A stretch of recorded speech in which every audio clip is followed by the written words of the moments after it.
감사합니다. 이제 하나님 말씀 받겠습니다. 오늘 받으신 하나님 말씀 오랜만에 마가복음으로 돌아와서요. 마가복음 2장 13절부터 17절 나눕니다. 마가복음 2장 13절 17절 제가 가진 성경 신약성경 55, 56년입니다. 오늘부터 제가 좀 더워서 위에 상의를 좀 벗고 설교하도록 하겠습니다.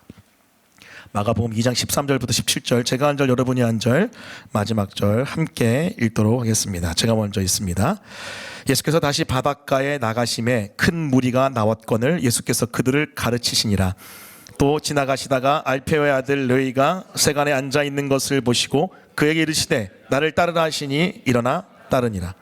그의 집에 앉아 잡수실 때에 많은 세리와 죄인들이 예수와 그의 제자들과 함께 앉았으니 이는 그러한 사람들이 많이 있어서 예수를 따름이로라.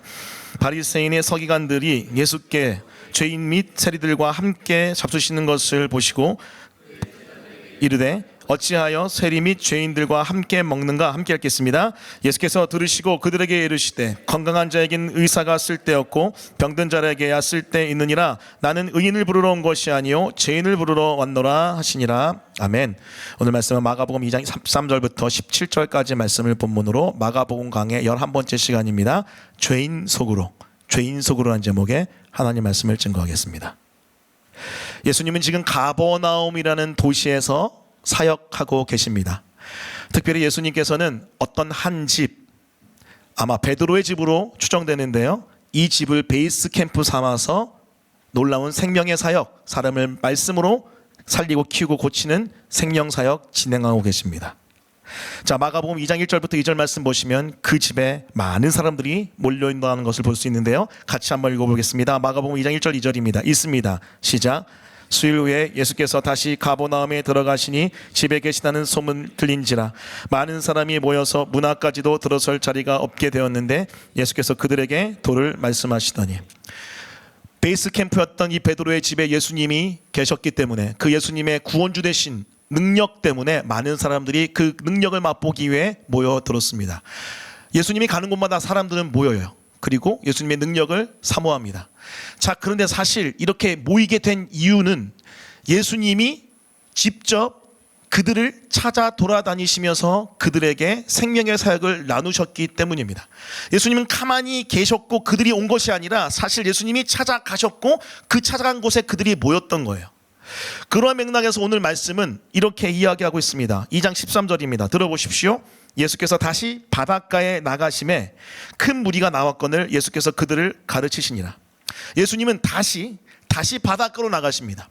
갈릴리 바닷가는요, 많은 무역이 성행했던 곳이었기 때문에 이방인들이 많았습니다. 갈릴리란 지역이 로마 군대가 주둔했던 지역이기 때문에 이방인이 많았고 무역업이 성행했기 때문에 이방인이 많았어요.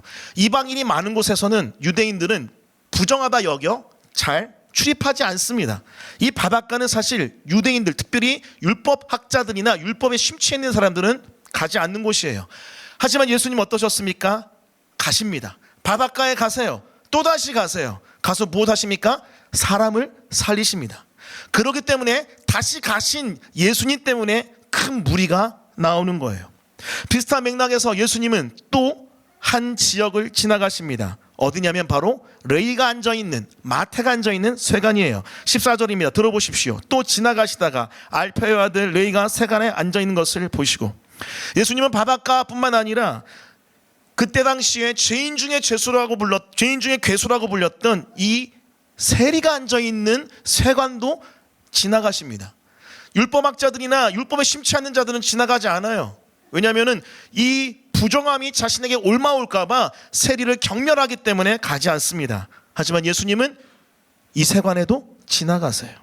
지나가신 것뿐만 아니라 조금 이따 더 자세히 살펴보겠지만 예수님은 레이를, 이 마태를 불러 구원하시고 제자로 일으키십니다. 그뿐만 아닙니다. 15절 말씀 보니까 그렇게 구원받은, 제자로 부름받은 마태, 이 레이가 잔치를 열 때 그 집에 수많은 죄인과 세리들, 악인들이 참여하는 걸 볼 수 있어요. 그런데 우리 주님은 거기에도 함께 하세요. 자, 15절 말씀 같이 큰 목소리를 읽어보겠습니다. 읽어주십시오. 시작. 그의 집에 앉아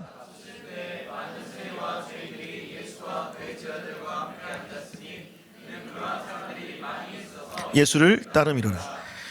우리 15절 빨간색으로 되어 있는 말씀을 한번 보여주시겠습니까? 예수님이 그들과 함께 잡수십니다. 그리고 그들과 함께 앉으십니다. 그 가운데 많은 사람들이 예수님을 따릅니다. 그들은 어떤 사람들입니까? 많은 세리와 죄인들입니다.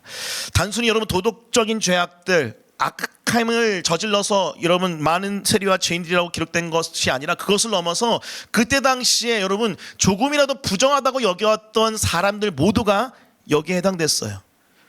히브리 사람들은, 특히 율법학자들은 이 사람들을 땅의 사람들이라고 불렀습니다. 도덕적인 큰 결함이 있는 사람뿐만 아니라 사회적으로, 종교적으로 혐오했던 대상들이 다 여기 앉아 있는 거예요. 절대로 이들은, 이 율법학자들은, 또 율법에 심취한 사람들은 이 세리들과 죄인들과 함께 앉지 않습니다. 하지만 예수님은 다시 바닷가에 가셨던 것처럼, 세간을 지나가셨던 것처럼 이들과 함께 앉고 함께 식사합니다. 그때 당시에 함께 앉아 식사했다는 건 뭘 의미하냐면요, 이들을 용납했다는 거예요. 이들과 연대했다는 의미입니다. 그래서 여러분, 이 바리새인들과 서기관들은 이해할 수 없었습니다. 그리고 예수님을 정죄할 수밖에 없었어요. 하지만 오늘 본문이 쓰여져 있는 이 함께 앉았으니 또 예수를 따르미로라, 이 문법을 보니까요, 이것은 원타임, 한 번 마태의 집에 앉아 있는 것, 또 예수님을 따르는 그들의 모습이 아닙니다. 이 함께 앉았다, 예수님을 따랐다라는 표현은요, 미완료 형태예요. 여러분, 헬라어에서 미완료는 반복을 뜻합니다. 계속됨을 뜻해요. ing예요. 여러분, 마태의 집에, 그리고 레위 집에 한 번 잔치를 연 것을 통해서 지금 이 마가는 무엇을 알려주려고 하는 겁니까? 이러한 일들이 굉장히 많았다는 거예요. 예수님은 죄인들과 함께 식사하고 그들을 품고 그들 속에 들어가 연대하며 그들에게 생명을 나누는 일들 굉장히 빈번하게 자주 했다는 겁니다.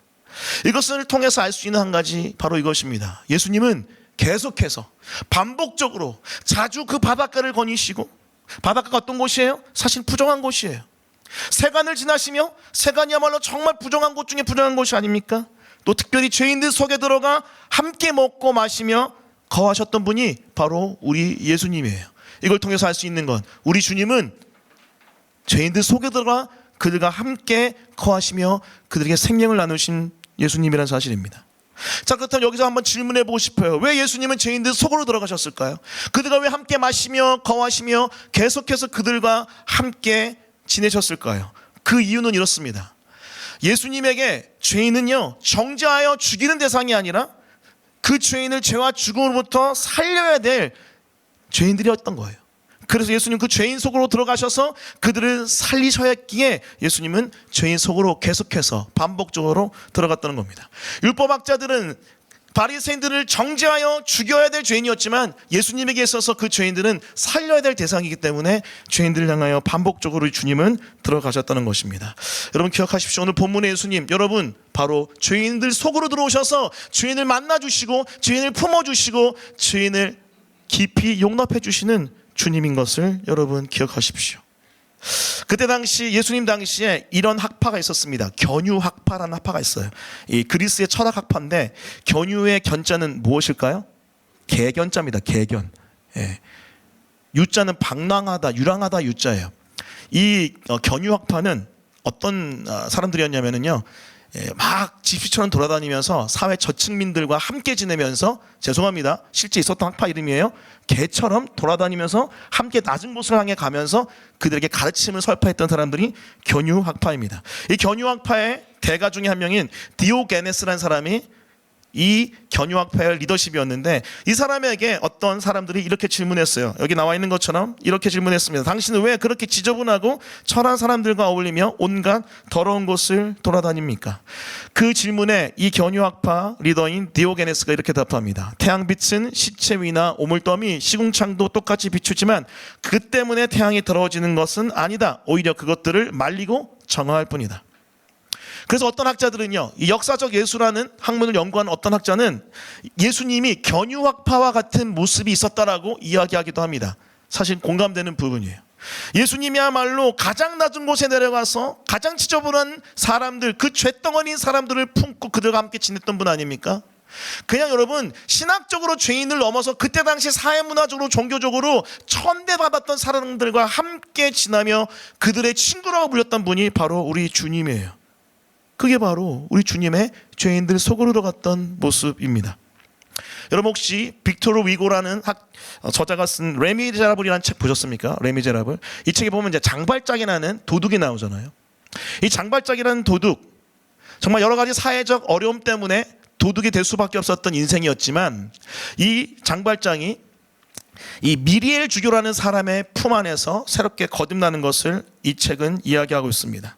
장발장이 이제 훔치러 가잖아요. 교회를 훔치러 가는데, 성당을 훔치러 가는데, 이 미리엘 주교가 그 훔치러 온 것을 알매도 불구하고 저녁 식사에 초대해요. 마치 오늘 말씀에 나와 있는 잔치에 초대하여 식사하셨던 예수님처럼 미리엘 주교가 그렇게 장발장을 초대하여 식사합니다. 그리고 자신의 것을 훔칠 것을 알매도 불구하고 자신에게 있는 것들을 다 드러내 보여줍니다.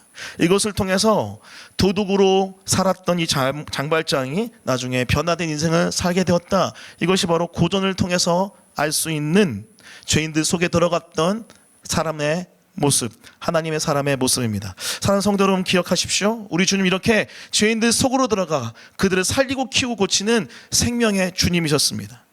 그 주님이 이렇게 말씀하세요. 히브리서 4장 15절 5장 2절입니다. 한번 같이 큰 목소리로 읽어보겠습니다. 같이 읽습니다. 시작. 우리에게 있는 대제사장은 우리의 연약함을 동정하지 못하실 리가 아니요 모든 일에 우리와 똑같이 시험을 받으시니로되 죄는 없으시니라. 그가 무식하고 미혹된 자를 능히 용납할 수 있는 것은 자기도 연약에 휩싸여 있습니다. 우리 주님은 사람이 되셨고 사람이 되실 뿐만 아니라 그 죄인의 모든 삶을 친히 경험하셨던 주님이십니다. 죄인은 아니세요. 하지만 사람의 몸을 입으셨어요. 죄를 짓지 않으셨어요. 하지만 유혹은 다 받으셨어요. 그 연약함을 다 채우라여 경험하여 하셨고, 그래서 우리의 모든 것들을 이해하시는, 공감하시는 주님이세요. 그래서 우리 이렇게 히브리 기자가 이렇게 이야기하지 않습니까? 우리의 연약함을 동정하지 못하실 리가 아니다. 동정하실 수 있다. 공감하시는 분이시다. 그리고 2절 말씀 뭐라고 되어 있습니까? 자기도 연약함에 휩싸여 있기 때문에 우리를 깊이 이해하시는 분이시다는 거예요. 죄인의 삶에 들어가서 죄인을 품었기 때문에 우리 주님은 그 죄인의 모든 연약함과 부족함을 이해하실 수 있는 분입니다. 그러기에 그런 주님이기 때문에 우리는 언제든지 담대히 우리의 연약함을 안고도, 죄인의 상태임을 안고도 주님께 나아가 우리가 기도하고 우리의 마음을 쏟아낼 수 있는 거예요. 그래서 히브리서 4장 16절 이렇게 이야기하는 겁니다. 이런 맥락에서 26절 해석이 돼야 돼요. 16절 말씀 같이 읽어보겠습니다. 같이 읽습니다. 시작. 그러므로 우리는 긍휼하심을 받고 때를 따라 돕는 은혜를 얻기 위하여 은혜의 보좌 앞에 담대히 나아갈 것이니라. 하나님의 아들이시지만 그 모든 하나님 되심을 포기하고 사람이 되셨을 뿐만 아니라 가장 낮은 곳까지 내려오셔서 죄인들을 품고 그들의 연약함을 다 이해하시고 하시는 우리 주인님, 그러기에 죄인 속으로 들어오신 그 주인님이기 때문에, 우리의 마음을 다 아시는 주인님이기 때문에 여러분의 그 죄인의 상태, 연약함, 부족함 다 하시니 그 주님께 나가자는 거예요. 고백하자는 거예요. 주님, 제가 이렇게 약합니다. 이렇게 부족합니다. 이렇게 연약합니다. 그렇게 고백할 때 우리 주님은 은혜를 부어주시는, 다 아시고 다 이해하시고 은혜를 부어주시는 그 주님입니다. 그 주님을 기억하며 때를 따라 주 앞에 나와 은혜를 구하시는 여러분 되었으면 좋겠어요. 그것이 우리가 오늘 본문을 통해서 만날 수 있는 예수님의 모습, 죄인 속으로 들어가시는 예수님의 모습입니다. 자, 이어서 여러분, 이렇게 죄인 속으로 들어가셨을 때 그 예수님을 만난 하나님의 사람들이 있습니다. 어떤 사람들입니까? 죄인으로 예수님이 부르셨을 때 자신의 죄인됨을 직면하는 사람들이 바로 예수님을 만나는 사람들이었습니다. 오늘 본문 16, 17절 말씀 읽겠습니다. 먼저 16절 읽겠습니다. 시작. 바리새인의 서기관들과 예수께서 죄인 및 서리들과 함께 잡수시는 걸 보고 그의 제자들에게 이르되 어찌하여 세리 및 죄인들과 함께 먹는가? 바리새인의 서기관들, 바리새인과 그리고 서기관들은 예수님이 죄인들과 함께 지내는 것 자체를 받아들일 수 없었습니다. 특히 함께 먹는 건 뭐라고 그랬죠? 그들을 용납하고 그들과 연대한다는 거잖아요. 이 바리새인의 서기관들, 바리새인 그리고 서기관들은요, 죄인들이랑 함께 지내지도 않아요. 근처도 안 가는 사람들입니다. 부정할까 봐. 하지만 예수님 어떠세요? 그 부정의 전염을 받는 것이 아니라 거룩의 전염을 시켜버리는 분이시기 때문에 여러분, 이 죄인들과 함께 지내시죠. 하지만 이런 모습을 바리새인의 서기관들, 바리새인과 서기관들은 이해할 수 없습니다. 그래서 이렇게 얘기하는 거예요. 어찌하여 세리 및 죄인들과 함께 먹는가? 그걸 들으셨던 예수님 이렇게 얘기하십니다. 17절입니다. 들어보십시오. 예수께서 들으시고 그들에게 이르시되 건강한 자에게는 의사가 쓸데없고 병든 자에게야 쓸데있느니라. 나는 의인을 부르러 온 것이 아니요 죄인을 부르러 왔노라 하시니라. 따라해 보겠습니다. 나는 의인을 부르러 온 것이 아니요 죄인을 부르러 왔노라 하시니라. 그때 당시에 격언이었던 건강한 자에게는 의사가 쓸데없고 병든 자에게야 쓸데있느니라는 말씀을 통하여 예수님이 이 바리새인과 서기관들에게 이야기하십니다. 나는 의인 부르러 온 게 아니야. 난 죄인 부르러 왔어. 이 죄인들, 이들을 살려야 돼. 이들 속에 들어가 이들을 고쳐야 돼. 이들을 새롭게 해야 돼. 이렇게 말씀하신 것이죠. 하지만 여러분, 여기에서 이 바리새인들과 서기관들 어떻게 반응합니까? 사실 이들이야말로 내가 죄인입니다라고 반응해야 될 사람들이에요. 하지만 이들은 어떻죠? 여전히 자기 의에 꽉 차 있어요. 사실 이들에게도 너희도 죄인이야 라고 말씀하시는 거 아니에요? 하지만 그것을 듣지 않고, 아니 듣지 못하고 자기에 꽉 차 있었던 이 바리새인과 서기관들, 이들은 자기 의에 빠져서 유일한 의 대신 예수님을 만나지 못한 어리석은 자들입니다. 여러분, 이 자기에 빠진 거 너무나 무섭습니다. 특별히 이 도덕주의와 종교주의로 자기 스스로를 구원하려고 하는 자기의 중독자들이 있어요. 자기의 중독자들. 이들은요, 결코 구원주 되신 예수님이 주시는 생명의 의를 만날 수 없습니다. 사실은 신비주의보다 더 무서운 게 뭐예요? 율법주의예요. 여러분, 어쩌면 여러분 자기 애에 갇혀서 욕망을 따라 사는 사람보다 더 무서운 사람들이 자기 의에 갇혀서 자기 의에 중독돼서 예수님을 저버리는 사람일 수 있습니다. 그만큼 무서운 게 뭐예요? 내가 나의 스스로의 구원자가 되려고 하는 인간의 교만입니다. 그렇다면 어떤 사람이 구원을 얻을까요? 어떤 사람이 예수님의 사랑을, 은혜를, 칭의를, 의롭다 함을 경험할까요? 그것은 죄인으로 부르실 때, 죄인을 부르러 오셨다고 그랬잖아요. 너는 죄인이야 라고 하면서 죄인으로 부르실 때 순전하게, 예 주님 제가 죄인이에요, 자기의 죄인됨을 직면하고 고백하며 주님을 따르는 자, 그 자에게 죄인이지만 칭의가 뭐예요? 죄인이지만 의롭다가 하고 칭하시는 거예요. 그래하여 예수님의 사랑을 받게 하고 경험하게 하는 그 칭의를 경험할 수 있다는 겁니다. 기억하십시오. 우리 주님이 찾아오셔서 우리를 죄인이라고 부르실 때 자기의 죄를 직면하고 주님 앞에 내가 죄인입니다라고 고백하는 그 사람이 하나님이 보실 때 의로운 하나님의 사람인 줄 믿습니다. 여러분, 로마서 2장 1절부터 4절에 이런 말씀이 있어요. 들어보십시오. 그러므로 남을 판단하는 사람아, 누구를 막론하고 내가 핑계하지 못할 것은 남을 판단하는 것으로 내가 너를 정죄함이니 판단하는 내가 같은 일을 행함이니라. 판단하고 정죄하는, 마치 바리새인들처럼 서기관들처럼 남을 율법으로 판단하고 정죄하는 사람이 있습니다. 근데 아이러니한 건 뭔지 아세요? 그 판단과 정죄로 자기 자신을 정죄하는 거예요. 왜요? 같은 일을 해가고 있기 때문에. 자신이 판단하고 정죄하는 기준을 가지고 자기 자신을 정죄할 수밖에 없는데, 왜냐하면 그 똑같은 범죄를 자기도 행하고 있기 때문에 그래요. 왜 그런 줄 아세요? 판단하는 그도 죄인이기 때문에 그렇습니다. 2절 3절, 이런 일을 행하는 자에게 하나님 심판이 진리대로 됐는지 우리가 아노라. 이런 일을 행하는 자를 판단하고도 같은 일을 행하는 사람아, 죄인이기 때문에 내가 하나님의 심판을 피할 줄로 생각하느냐. 자, 4절 말씀 같이 읽습니다. 자, 시작. 혹 내가 하나님의 인자하심이 너를 인도하여 회개하게 하심을 알지 못하여 그의 인자하심과 용납하심과 길이 참으심이 풍성함을 멸시하겠느냐. 정죄하며 판단하는 자들에게 바울이 이야기합니다. 너도 똑같은 죄인이야. 그러기에 내가 구원을 받으려면 하나님의 그 용납하심, 인자하심, 길이 참으심의 풍성함을 믿음으로 받아들이고 너의 죄인됨을 고백해야 된다라는 것이 이 메시지의 핵심입니다. 제가 사실 이 메시지 언제 만났냐면은 그냥 성경을 연구하다 만난 게 아니고 구원의 확신을 가진 이후에 주님을 좀 닮아보려고 몸부림치는데 안 되는 거예요. 20대 초반 일입니다. 아마 21살인가 때 일이에요. 성령의 부으신 가운데 구원의 확신을 얻고 뜨거웠던 제가 아무리 몸부림쳐도 변화가 안 되는 거예요. 아무리 애써도 변화가 안 되는 거예요. 여러분, 그때 제가 어느 정도 열심히 있었냐면은 교회에 그 청년부들이 먹고 잡을 수 있는 쪽방이 있었거든요. 정말 지금 생각해보면 굉장히 더럽고 누추한 곳인데 거기서 먹고 자면서 새벽 예배하고 교회 생활하면서 정말로 몸부림쳤던 기억이 있어요. 근데 안 바뀌는 거예요. 너무 답답해 미치겠는 거예요. 근데 어느 날 제가 그 방에서 성경책을 딱 펴서 읽는데 로마서 2장 1절이었습니다. 딱 읽는데 그러네요. 성경학교 때 여름이었어요. 성경학교 때 교회에서 이제 먹고 자면서 교회를 섬길 때 말씀을 딱 읽는데 2장 1절부터 4절 말씀 확 들어오면서 깨달아지는 거예요. 아, 내가 죄인이구나. 물론 알았죠.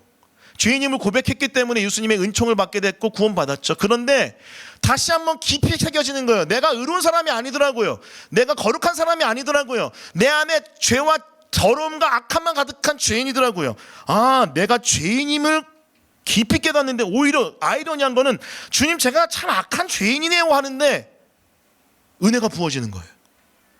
그 죄로부터 탈출할 수 있는 힘이 내 안에 부어지는 거예요. 그때 깨달았습니다. 아, 내가 내 의에 빠져서 내 힘으로 거룩하게 되려고 할 때 거룩해지는 것이 아니라 내가 죄인입니다라고 고백하면서 하나님의 의에 의존할 때, 하나님의 능력에 의존할 때 거룩해지는구나. 잊지 못한 말씀입니다. 여러분 기억하십시오. 여러분 죄인입니다. 죄인이. 한번 옆에 사람 한번 이렇게 인사해 보겠어요. 당신은 죄인입니다. 한번 인사하겠습니다. 당신은 죄인입니다. 죄인. 자신의 죄인됨을 직면하고 고백하는 자에게 하나님이 은혜를 주시는 거예요. 여러분 신학교 들어가서도 마찬가지였습니다. 여러분 무서운 게 뭐냐면 이 율법주의는요 정말 그 뿌리가 깊고 지독해서 계속 우리를 괴롭혀요. 대학교 초반에 20대 초반에 이런 은혜를 만났음에도 불구하고 저는 때때로 찾아오는 내가 내 힘으로 의로워지려고 하는 그 유혹과 싸웠습니다. 하지만 때로는 넘어지고 자빠졌었어요. 신학교 가서도 마찬가지였어요. 신학교 가서도 하나님을 향하여 기도하고 예배함에도 불구하고 여전히 해결되지 않았던 내 악함이 많았습니다. 3학년 때입니다. 그런 악함을 하나님께 정말 변화받고 싶어서 우리 신대원 우리 전도사님 한 10명 정도 모여서 제2채플관에 저녁 11시부터 새벽 1, 2시까지 한 2-3시간 동안 목요일 저녁마다 모여서 심야 기도했어요. 기도하는데 와 그때 기도가 어마어마했습니다. 함께 모여 기도하는데 진짜 하늘이 열리는 기도였어요. 정말 여러분 저도 목소리 크잖아요. 근데 그런 사람 10명 있다고 생각해 보세요. 진짜 진동하는 기도였어요. 진동하는 기도. 그렇게 막 기도하는데 우리의 기도는 기도팀 이름이 정금 기도팀이에요. 정금 기도팀. 회개밖에 안 해요. 회개. 그 형님 한 분이 지금 산에 계세요. 저랑 같이. 회개 막 하는데 어느 날 갑자기 막 회개하는데 막 샤우팅하는데 주님이 제 마음에 승우가 너 왜 그렇게 애써 기도하냐. 그럼 울림을 주시는 거예요. 들었다는 게 아니라 그런 마음이 들었다는 거예요. 어? 뭐지? 그래도 무시하고 막 해서 승우가 왜 그렇게 애써 기도하냐. 이 뭐지 하고 제 마음의 울림에 집중해 봤어요. 그때 깨달아진 게 뭐냐면은 내가 기도함을 통해서 거룩함을 얻어보려고 했던 거예요. 이해하세요? 무슨 말인지? 기도의 핵심은 하나님을 향한 전적 의존이 기도의 핵심이거든요. 거기서부터 시작되는 게 기도예요. 근데 그게 아니라 내가 나의 기도로 거룩해지라 이렇게 된 거예요. 주님이 그것은 받기 싫어하셨던 것 같아요. 그러면서 말씀한 구절이 확 떠오르게 하셨는데 그게 누가복음 18장 13절이에요. 들어보세요. 세리는 멀리 서서 세리는 멀리 서서 감히 눈을 들어 하늘을 쳐다보지도 못하고 다만 가슴을 치며 이르되 하나님이여 불쌍히 여기소서 나는 죄인으로서이다 하였느라. 따라해 보겠습니다. 하나님이여 불쌍히 여기소서 나는 죄인으로서이다. 여러분 이 전의 말씀 무엇입니까? 바리새인은 여러분 성의 중앙에 서서 자신의 금식과 자신의 거룩한 여러 행위를 자랑하면서 소리내어 기도해요. 하지만 세리는 어떻습니까? 죄인의 대명사요. 죄인의 괴수였던 세리는 멀리 서서 눈도 하늘 못 받아보고 고개 숙이고 가슴 치면서 기도하는 거예요. 뭐라고 기도하는 거예요? 하나님 불쌍히 여겨주십시오. 나 죄인입니다. 저에게 원하셨던 기도는 그런 거였어요. 내가 내 힘으로 의로움을 쟁취하려는 기도가 아니라 주님 저 죄인입니다. 신학교 왔는데도 제가 제 힘으로 잘 안 됩니다. 죄인입니다. 불쌍히 여겨주셔서 은혜를 좀 주십시오. 이 기도를 원하셨던 거예요. 그 2시간 동안 막 그렇게 샤우팅하며 기도하는 가운데 한마디도 안 하고 묵상으로 기도했어요. 사람들이 아마 좀 이상하게 생각했을 겁니다. 저분의 기도가 막혔나. 막히긴커녕 제 안에는 하늘이 열려 은혜가 부어지는 시간이었어요. 사랑하는 성도 여러분, 이것이 바로 자신의 죄인됨을 고백하는 자에게 주시는 하나님의 은혜입니다. 할렐루야. 그렇게 고백하세요. 안 되죠. 부족하죠. 넘어지죠. 자빠지죠. 원래 그런 거예요. 원래 죄인이어서 그런 거예요. 그런데 도망가지 마시고 피하지 마시고 죄로 빠져들어가지 마시고 그거 들고 있는 모습 그대로 연약한 그대로 하나님께 가서 주님 제가 이렇습니다. 좀 도와주십시오라고 하는 그 기도 올려드릴 때 오히려 역설적인 하늘의 은혜가 부어질 줄 믿습니다. 할렐루야. 이것이 바로 죄인으로 우리를 부르셨을 때 우리가 죄인임을 고백하며 직면하는 자에게 주시는 하나님의 은혜입니다.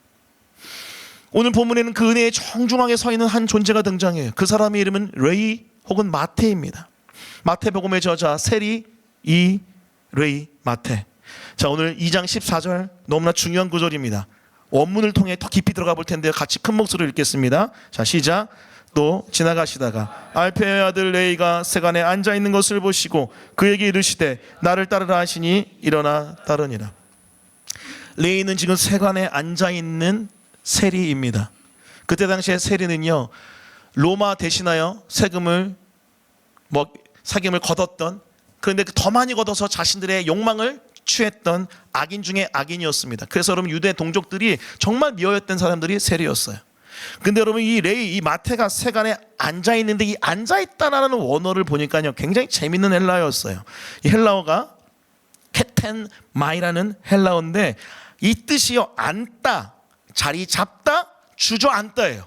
자, 앉다, 그냥 앉아있는 것을 넘어 세르, 자리 잡아버린 거예요. 그걸 넘어 거기에 완전히 뭉개 주저앉아있는 상태를 이 앉아있다라는 단어가 이야기합니다. 근데 재밌게도 이 주저앉아있는 이 상태에 대해서 이 동사를요, 다른 말씀을 보니까요 죽음, 사망, 병 등과 연결해서 쓰더라고요. 대표적인 게 마태복음 4장 15, 16절, 마가복음 10장 46절입니다. 들어보십시오. 스불론 땅과 납달리 땅과 요단강 저편 해변길과 이방의 갈릴리여 흑암에 앉은 어둠에 앉은, 이 앉은이 똑같은 단어예요.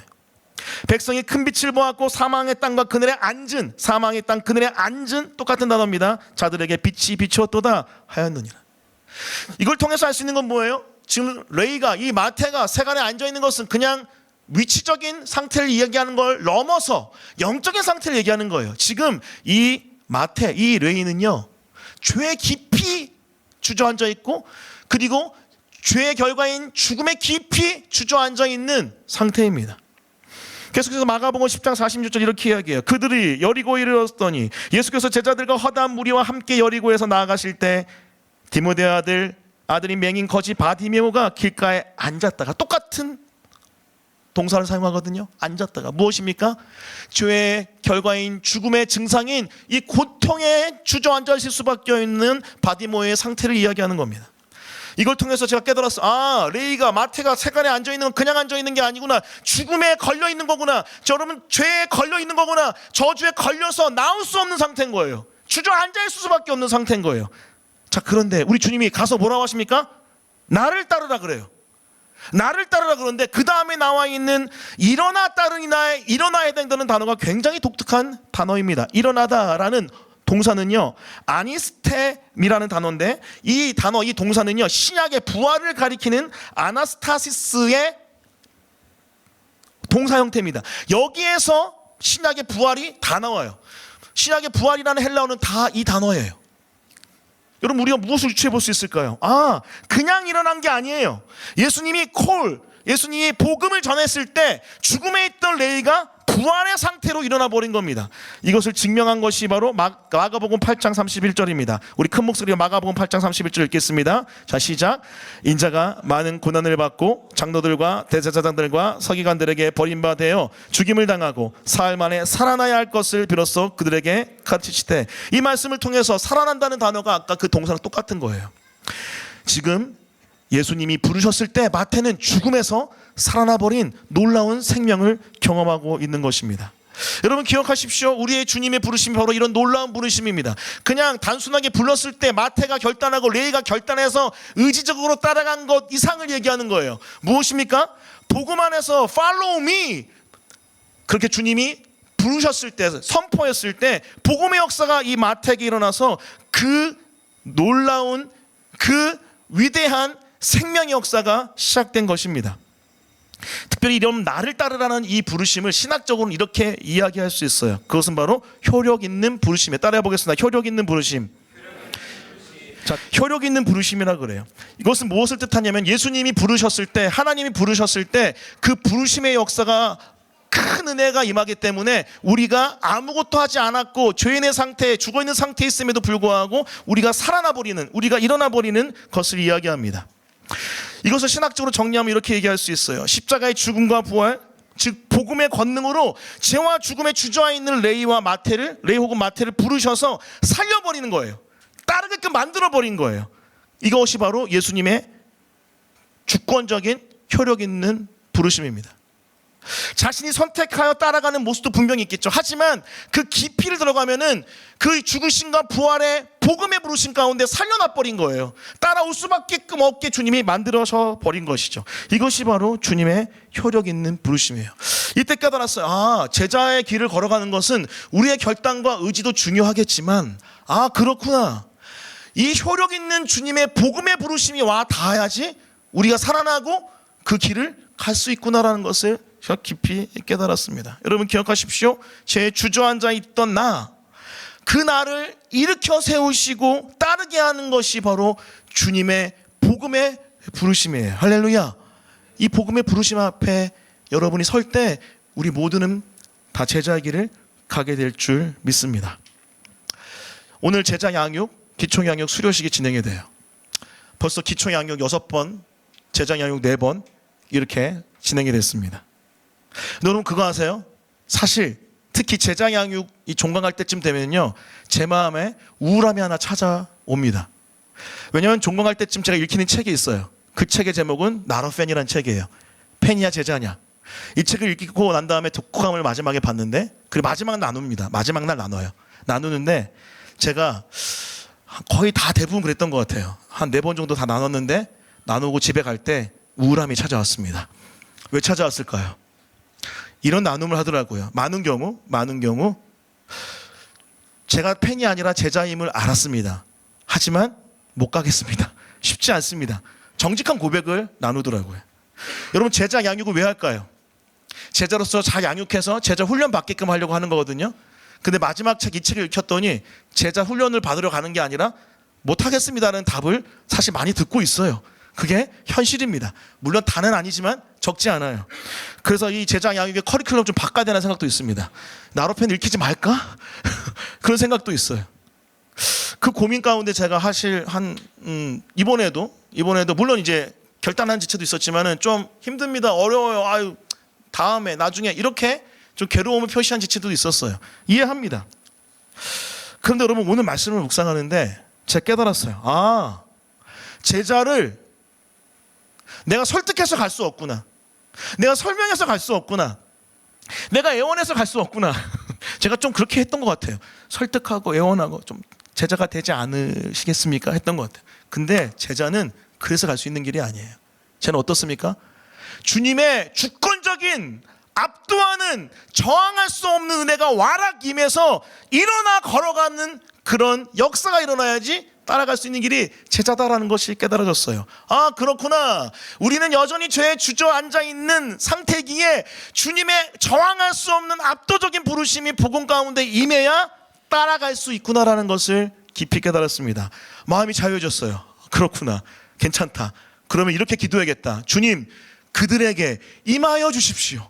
그들을 찾아가 만나 주시고 나를 따르라 하는 가운데 그들을 일으켜 주십시오. 세워 주십시오. 부활하게 하여 주십시오. 오늘 콘티 너무 좋았어요. 부활. 그래요. 주 예수 그 부활의 능력으로 일으켜버리는 거예요. 그게 이 제자도에도 해당이 된다는 것을 깊이 깨달았습니다. 사랑하는 성도 여러분, 이게 바로 은혜입니다. 그러므로 여러분 제자의 길을 가기 원하시지만 여러분 주저되고 아, 참 이게 알긴 알지만 내가 참 아직 연약하다 하는 분 있습니까? 괜찮습니다. 하지만 기도는 하셔야 돼요. 무슨 기도예요? 주님, 제 힘으로 할 수 없사오니 복음의 능력으로 부활의 능력으로 오셔서 저를 일으켜 주시고 따라갈 수 있도록 역사해 주십시오. 그 효력 있는 부르심으로 나를 새롭게 해 주십시오. 그 기도 우리가 할 수 있어야 될 줄 믿어요. 저는 그래서 마음이 자유해졌습니다. 아, 이제 제자 양육받은 지체들 대상으로 기도하는 거예요. 주님, 가서 와락 만나 주십시오. 주님, 가서 왕창 만나 주십시오. 주님, 일으켜서 주님이 제자 훈련으로 옮겨와 주십시오. 할렐루야. 안 해도 돼요. 전 그렇게 기도할 거예요. 우리 교회 제자를 추구하는 공동체, 그런 은혜가 우리 교회에 넘치게 있었으면 좋겠습니다. 말씀을 정리합니다. 우리 주님은 죄인 속으로 들어가시는 주님이십니다. 그 안에서 우리의 반응은 어때야 됩니까? 자기 의에 가득하여 나는 의인이다라고 얘기하는 것이 아니라 죄인의 부르심 속에서 죄인됨을 직시하고 직면하는 우리가 되어야 돼요. 특별히 그 가운데 우리는 무엇을 만나도록 계속해서 간구해야 됩니까? 죄의 주저앉아 우리를 살려버리시는 주님의 거절할 수 없는, 받아들일 수밖에 없는 압도적인 은혜를 우리는 구해야 될 줄 믿어요. 그 부르심 앞에 설 때 우리 모두가 죄인에서 제자의 길을 가기 때문입니다. 그런 은혜가 여러분 개개인 가운데, 또 특별히 오늘 기초양육 제자 훈련받는 지체들 가운데 또 우리 교회에 넘치도록 있기를 예수 그리스도의 이름으로 축원합니다. 아멘. 오늘 말씀을 기억하며 같이 찬양하겠습니다.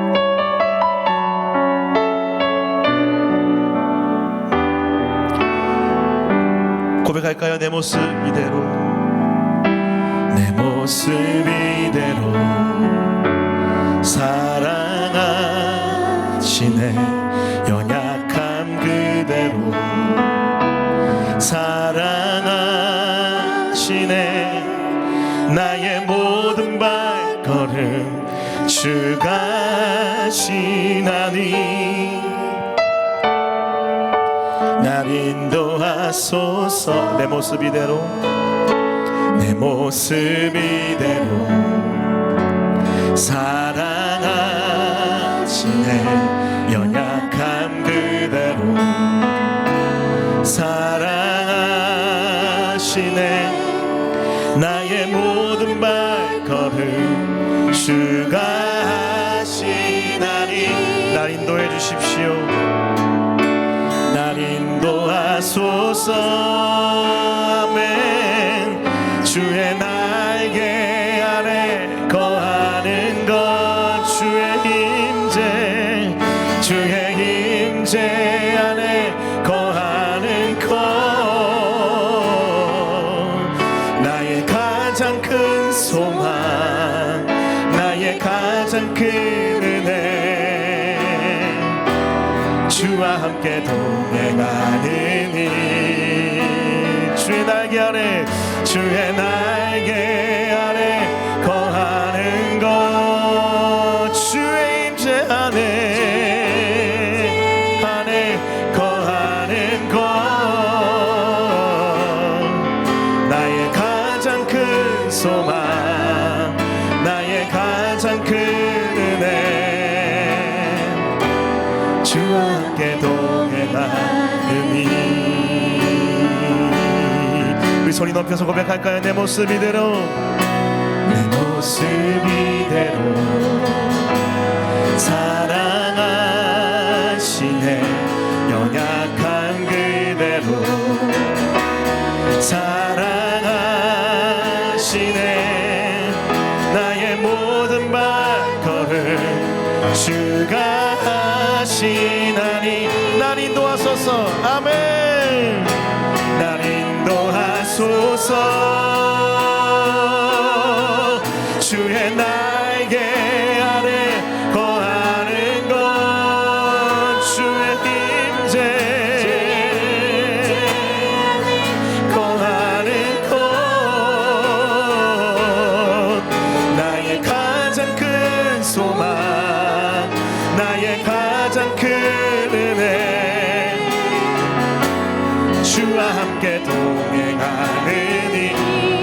주의 날개 아래, 주의 날개 아래 거하는 것, 주의 임재 안에, 주의 임재 안에 거하는 것, 나의 가장 큰 소망, 나의 가장 큰 그 주님이 영원히 우리와 은혜 가운데 함께 하십니다. 주와 함께 동행하. 다시 한번 주의 날개 아래 거하는 것, 주의 날개 아래 거하는 것, 주의 임재 안에, 주의 임재 안에 거하는 것, 나의 가장 큰 소망, 나의 가장 큰 은혜, 주와 함께 동행하는 주의 날개 아래, 주의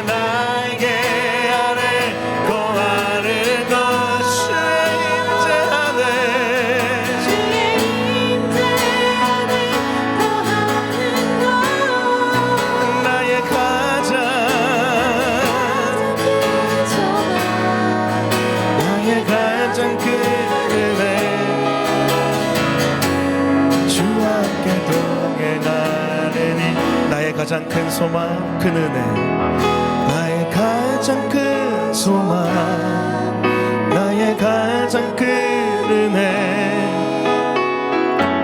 주와 함께 동행하느니 나의 가장 큰 소망과 은혜 나의 가장 큰 소망 나의 가장 큰 은혜 주와 함께 동행하느니. 이 시간 좀 잠잠히 기도하겠습니다. 우리 주님은 죄인들을 찾아 죄인들 속으로 들어오신 그 죄인을 품으시고 죄인을 다 이해하시는 주님이십니다. 그 주님 앞에 우리의 죄인됨을 고백하며 직면하며 특별한 은혜를 구했으면 좋겠습니다. 주님, 나의 힘으로는 이 죄인의 상태를 이길 수 없사오니 예수님의 죽으심과 부활의 권능으로 그 부활의 능력으로 효력 있는 부르심 정할 수 없는 은혜를 부으사 우리를 살려주셔서 우리를 일으켜주셔서 그 제자의 길을 갈 수 있도록 역사해 주십시오. 죄인을 향해 찾아오신 주님께 감사하며 우리의 죄인됨을 고백하며 주님 우리를 불쌍히 여겨달라고 우리 함께 읊조리며 개인의 적용으로 기도하겠습니다. 기도합니다. 주님, 이 시간 주님은 죄인을 향하여 죄인 속으로 들어오신 주님인 것을 알았습니다. 죄인을 정죄하여 죄인을 멀리하는 분이 아니시라 죄인 품으시며 죄인을 사랑하시며 죄인 속으로 들어오신 주님, 그 주님 앞에 우리의 죄인됨을 고백하며 우리의 악함을 고백하며 은혜를 구하기 원합니다. 주여, 은혜를 주십시오. 은혜를 주십시오. 은혜를 주십시오. 압도하는 그 은혜, 넘치는 그 은혜, 하나님 복음 안에 있는 권능으로 부활의 능력으로 은혜를 주사 우리를 살리시고 회복시키셨어. 주님, 일어나 주님을 따를 수 있도록, 일어나 따를 수 있도록 주여 역사하여 주십시오. 붙잡아 주십시오. 불러 주십시오. 일으켜 주십시오. 함께해 주십시오. 그렇게 하실 주님을 기대하며 예수님의 이름으로 기도합니다. 아멘. 이제 계속해서 우리 성찬하며 하나님께 계속해서 은혜를 구하는 시간 갖도록 하겠습니다.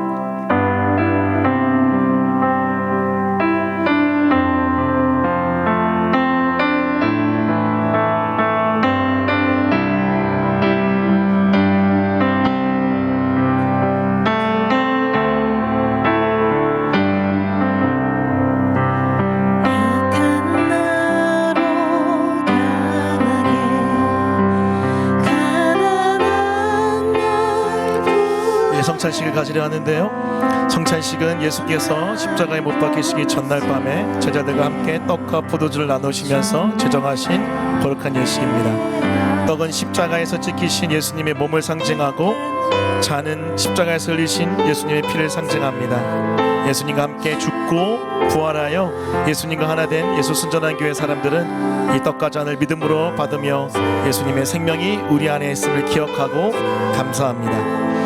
우리 같이 함께 분병식 먼저 거행하겠습니다. 먼저 떡을 위해서 기도하겠습니다. 내가 너에게 전한 것은 주께 받은 것이니 곧 주 예수께서 잡히시던 밤에 떡을 가지사 축사하시고 떼어 이르시되 이것은 너희를 위하는 내 몸이니 이것을 행하여 나를 기념하라 하시고, 주님의 몸을 상징하는 떡을 받습니다. 하나님, 이 떡을 받을 때에 주님 우리를 위해 죽으시고 몸을 찢으신 주님의 생명에 동참하는 줄 믿사오니 주님의 그 생명의 능력이, 그리고 그 생명을 주신 주님의 사랑이 우리 안에 다시 한번 부어질 수 있도록 역사해 주십시오. 감사하며 예수님의 이름으로 기도합니다. 아멘.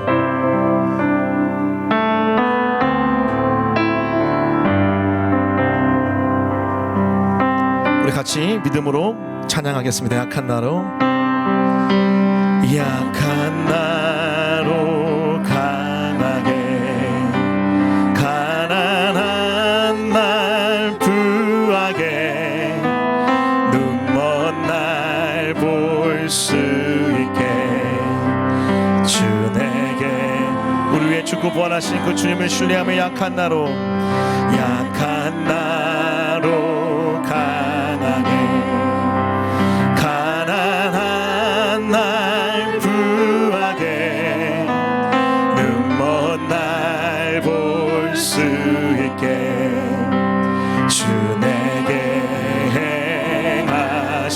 호산나 호산나 호산나 죽임 당한 어린 양 호산나 호산나 예수 하시사 약한 나로 가난한 날 부하게 가난한 날 눈 먼 날 볼 수 있게 눈 먼 날 볼 수 있게 주 내게 우리 2절 고백합니다. 내가 건너야 할 강 내가 건너야 거기서 내 죄 씻겼네 거기서 내 죄 씻겼네 이제 주의 사 나를 향해 흐르네 나를 향해 흐르네 호산나 호산나 죽임 당한 호산나 호산나 호산나 예수다 호산나 호산나 호산나 죽임 당한 호산나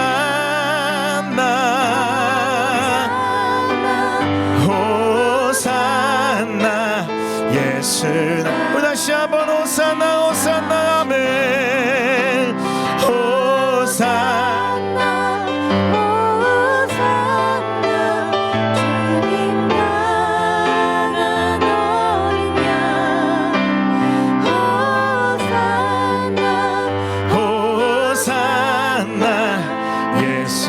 우리 마지막으로 다시 한번 고백합니다. 호산나 호산나 호산나 죽임 당한 어린 양 호산나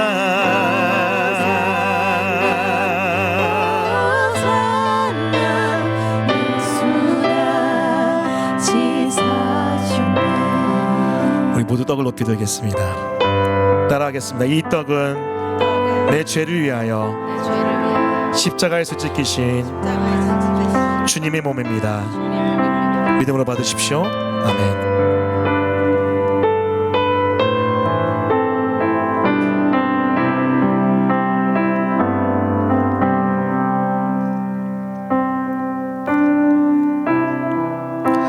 계속해서 분잔식을 권하겠습니다. 잔을 위해 기도하겠습니다. 식후에 또한 그와 같이 잔을 가지시고 이르시되 이 잔은 내 피로 세운 새 언약이니 이것을 행하여 마실 때마다 나를 기념하라 하셨으니 우리가 영원히 흘려야 될 생명의 피를 우리 주님이 대신 십자가에서 흘려주셨습니다. 내가 죽어야 될 저주의 죽음을 우리 주님이 십자가에서 대신 피 흘려 죽으시며 저주 당하셨습니다. 주님, 그래서 우리가 살았습니다. 감사합니다. 그 십자가의 은혜를 기억하며 이 잔을 받을 때 다시 한번 그 피가 우리를 정결케 하시고 우리를 세우시고 우리를 새롭게 하여 주시옵소서. 예수님의 이름으로 기도합니다. 우리 함께 같이 주의 보좌로 나아갈 때 찬양하겠습니다. 주의 보좌로 주의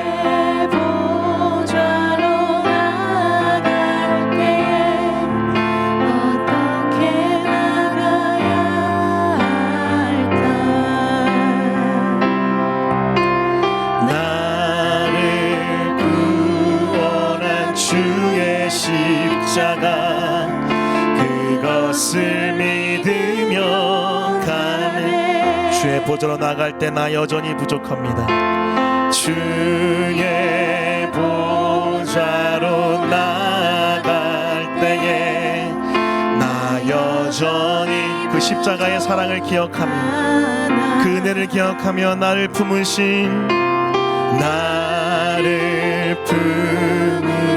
주의 주님 주님 그 사랑을 믿습니다. 그것을 믿으며 가네.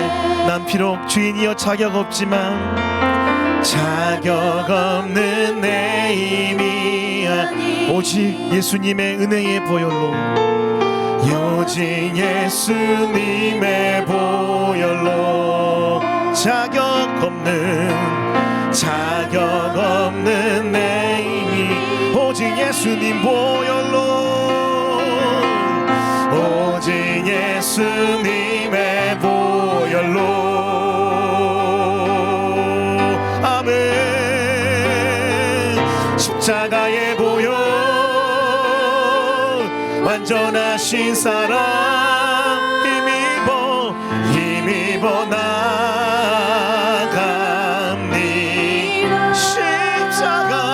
십자가의 보혈,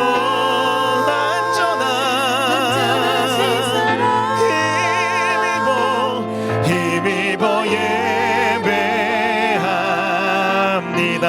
자격 없는 내 힘이 아닌, 자격 없는 내 힘이 아닌 오직 주님의 그 피로, 오직 예수님의 보혈로 묵상하며 나갑니다. 자격 없는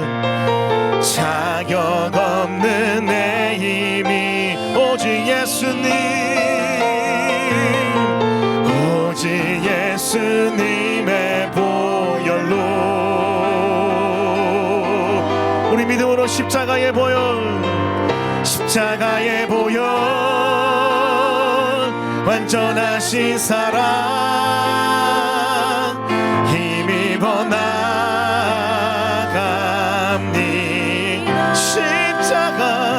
십자가의 보혈, 완전하신 사랑, 힘입어 예배. 우리 마지막 다시 한번 십자가의 보혈, 완전하신 사랑, 힘입어 나갑니다.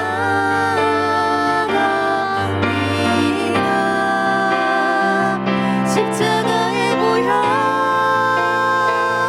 완전하신 사랑, 힘입어 예배합니다.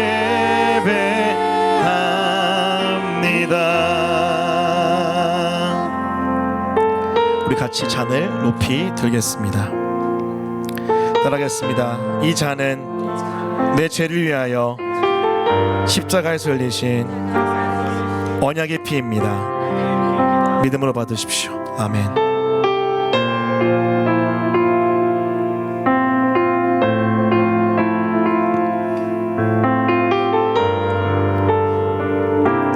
우리 함께 다 같이 일어나서 그 사랑 고백하시면서 하나님 앞에 나가겠습니다.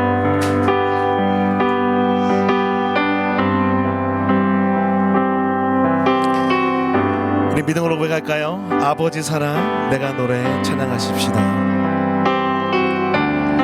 아버지 사랑 내가 노래해, 아버지 은혜 내가 노래해.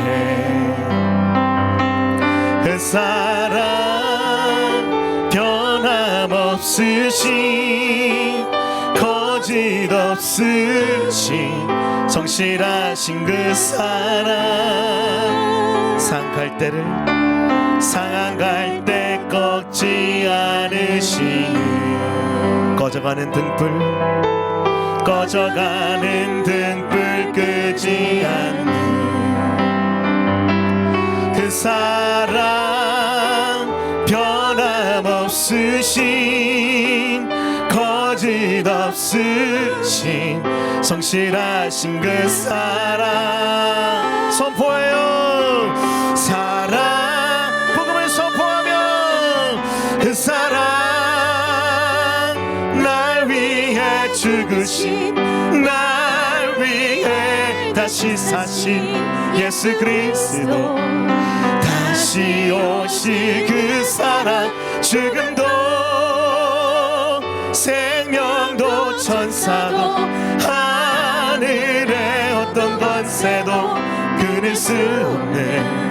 영원한 그 사랑 다시 한번 그 사랑에 그 사랑 날 위해 죽으신 날 위해 다시 사신 예수 그리스도 다시 오 주님 주님 생명도 아멘. 하늘의 어떤 권세도 끊을 수 없네 영원한 그 사랑의 영원한 그 사랑의 영원한 그 사랑 예수. 축도를 예배를 마치겠습니다. 지금 우리 구주 예수 그리스도의 은혜와 하늘 아버지의 말할 수 없는 사랑과 성령의 함께하신 역사가 이 자리에 나와 우리의 죄인됨을 고백하며 주님의 은혜를 간구하는 그 복음의 능력을 신뢰하며 내 인생의 복음을 선포하는 모든 영혼들 머리 위에 지금부터 영원까지 함께 있을지어다. 아멘.